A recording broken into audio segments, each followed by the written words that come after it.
Remember I said that the Schumann resonance of Earth is 7.83 hertz, and that's 7.83 millimeters needed to travel from A to B from the waveform from the magnet at the end of the axle to one of the magnets in the stationary rings of heaven. Now, get this. This right here is a blueprint of heaven, okay? Now that's your black hole. This is your magnet, that's your magnet, that's your magnet, that's your magnet, that's your magnet, that's your magnet. Then you have two here, two here, two here, and two here. Check this out. If a period, because 7.83 hertz would be like, you know, half. If you want to go 2 pi of that, it would be 15.66 hertz, or a 6.66. Huh, 666, guys, that's a synchronicity. Now, if you're going 1 hop, 2 hop, 3 hop, 4 hop, 5 hop, 6 hop, 7 hop, 8 hop away, IHOP is 9, by the way. 15.66 times 8 is 125.28.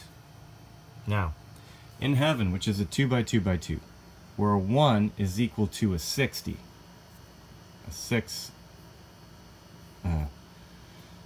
use my right hand, a 1 is equal to a 6, 0, 60. That's 120 millimeters. Now it's kind of synchronistic that 8 periods of 2 frequency, where the frequency is equal to 7.83 hertz or 7.83 millimeters, roughly gives me the dimensions of probably the 120 millimeters interior from here to here, plus the extra 5.28, which is the thickness of the walls, let's say, okay, of the container. So like, it's giving you a representation in millimeters, the detailed construction of the cellular energy firmament, which are needed to 3D print, okay? So I find that rather highly interesting, okay? Now, yeah, back to the feedback loop. So you're leaving, you're going around, you're going around, you're going down, you're going up, you're going up. Oh, you hit the stairway to heaven right here, magic spot. So let's step up the step and make a V. Let's make a V. Let's make a V this way. 7, 4, GD, God, 26, 1, 74, magnets needed in heaven. Take a trail down here, okay? Forget this nonsense. Forget this trap. It's a trap. It's a trap, guys. 1, 5, 7, 8, 4 is a 2. 1, 5, 7, 4, 8, 4 is a 2. Anyways, get out of that trap. The 12 points. Understand the earth of the concept of 2 m's make a 26. Okay, or the G, which is like a quarter of that, to understand the 28, which is 26 with a circle around the 2 and a circle around the 6, become, again, a circled 28. N plus 2 reality kind of thing. Travel over here, understand 23.4 degrees, okay, needed, boom, back to source, infinite feedback loop. If you start here and end here, and you have gain, you are thus harnessing a 649, you're thus harnessing some kind of energy to create more than is needed to run it. Okay? And this is very interesting, okay? X and L. Let's make a diamond around the 76. X and L, that's a 10, and that's a 50, that's a 60. 60 is very interesting when we talk about time. Okay? And 28 and 235 is a 200 and...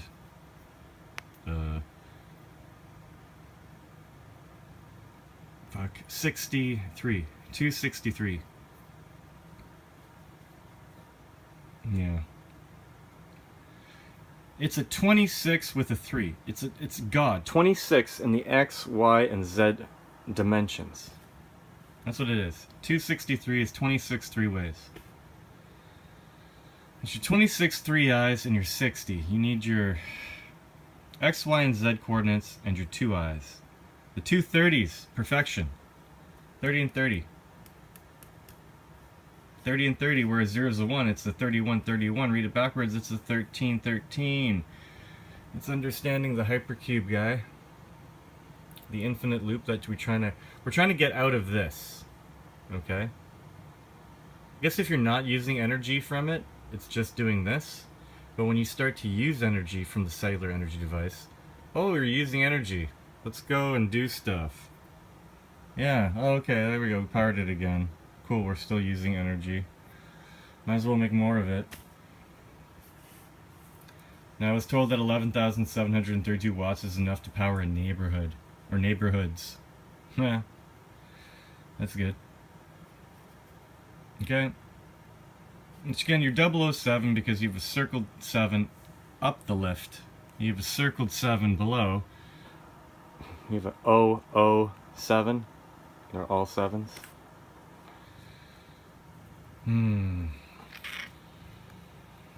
Cat. And check it out. It's like you're getting directed like by the heart going down to here, but you're getting energy probably from these other circuits, whatever, coming back in. You have to know that 100 is equal to C in Roman numerals, I guess, to pass that to go into the clover.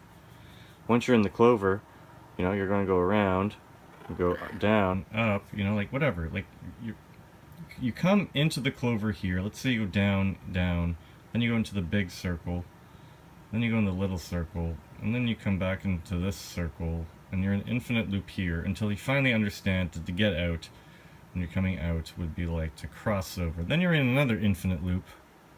Okay? Remember, if this is the floaty bits, okay, in your vase of your eyeball, and that's your lens, the capstone would make your lens of the gas where the 5 other axles come in. 5 needles in your eye. What is a needle in your eye? Isn't that a phrase? Anyways, this is your eyeball filled with water up to here, all the way from 1, 2, 3, 4, 5, 6 of 7. Because the body and the earth is like roughly how much % water? Okay? And you have your 5 needles coming in your eye. Okay? And it's your floaty bits. And like, look, fish swim under the water, guy. Maybe this is showing you, it's probably going clockwise rotation, so you probably want to have clockwise eddy currents, because the fish is going that way. It's under the water. You can catch fish under the water. And before the black hole. But you gotta cast your nets off the island of the flat disk of Earth to God's right to catch your fish before it gets sucked down into the eddy current. Time goes this way, guy. It gets sucked down the eddy current.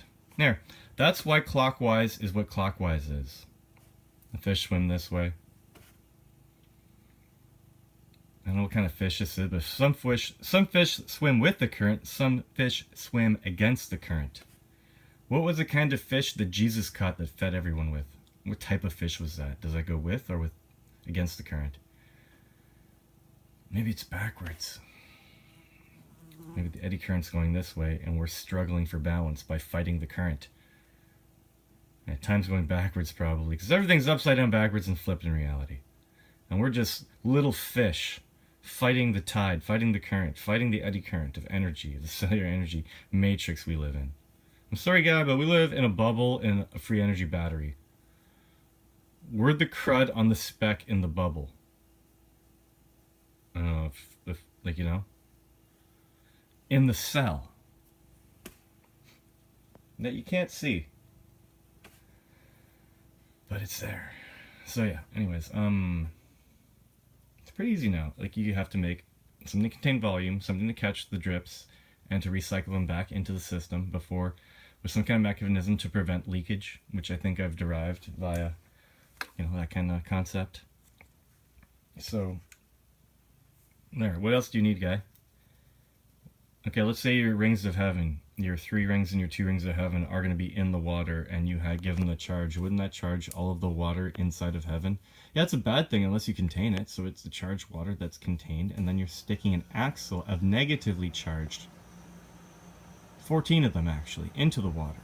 What happens when you charge the rings of heaven with positive 117 volts and positive 219 volts, and then you stick 14 ends of metal with magnets on the end, charged at negative 117 volts and negative 219 volts in salt water. Do you think, I don't know, maybe 81.61 amps and or 61.81 amps and 82.38 amps are going to be drawn if it's built in perfect symmetry? I do. So, like, okay, you gotta make the V. If everything I've learned is everything is about making the V. So, we gotta make the V. Okay, I know a guy. Okay, let's say this is me. Okay, I know a guy. And I know another guy. They're the same name but different. Together we could make a V. The KJV. One spells like this, one spells like this. There's two Johns in the Bible. There's the Baptist and the Saint. I find it awfully synchronistic that I knew two Johns who are both intelligent enough and capable enough to probably help you on this venture that live like kind of close. Out of all the things that could be possibly happening in life, that actually might be. So, again, I make these for myself. It's interesting that some other people find them interesting. I would like other people to verify what I've found, but I really don't care at this point because I think I'm right. But is that my ego? No, it's my frustration of seeing it everywhere all the time, many different ways. So, when you start building these, okay, it's this constructs, like I literally want to make my own constructs out of 3D printing and beef up the constructs so that we can create the cage to encase heaven, but all of heaven will be 3D printed. And by I mean that when you take a sphere and you cut it like this, okay, you do a cross section, okay, you take half of that and throw it away, and then you take the cross section and cut it in 4. If you take 1/8 of a cross section of a sphere and print it 8 times and glue it together, it should be symmetrical. So what I would do is I would design the whole thing, then cut away the shit, take that, print it 8 times, make the thing, you know, put your magnets at the end of the axles, put your axles through the holes, glue your magnets on the inside. If you have to glue steel, insulated tape, you know, steel, put little wires on them, weld, bring it up, epoxy it all together, and now you have the heart of stone. You have a big mass of 3D printed nonsense with a bunch of axles with magnets at the other end. You're going to need something to contain the other end of the axle. So then you have to make some kind of cage, an 8x8x8 cage with a second pivot point of a bearing, 3D printed into custom beefy constructs so that they're in perfect alignment, all done on the computer. Print out everything you need to do, assemble it, everything you need to do, epoxy everything you need to do, put your axle through, and then replicate the wheels 2 other times on the faces,